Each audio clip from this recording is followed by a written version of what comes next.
Ang kailangan nila ay 106 signatures. 106 na pirma ng mga mababatas ng Kamara de Representante, mapapabilis po ang usad ng impeachment. Kasi kapag may pirma na 1/3 ng kabuuang miyembro ng House, yes, ay hindi na kailangang dumaan sa proceeding ng Committee on Justice. Yes. Hindi diretso na sa Senado.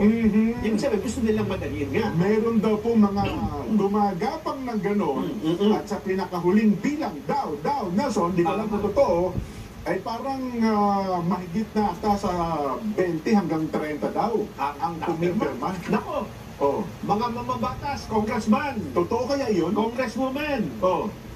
Hindi, kung totoo man yan o hindi, eto ang babala ko sa inyo. Babala ko, ako mismo. Ito, personal kong opinion to, ha? Kapag ka kayo pumirma dyan, mawawala ang mahalaga.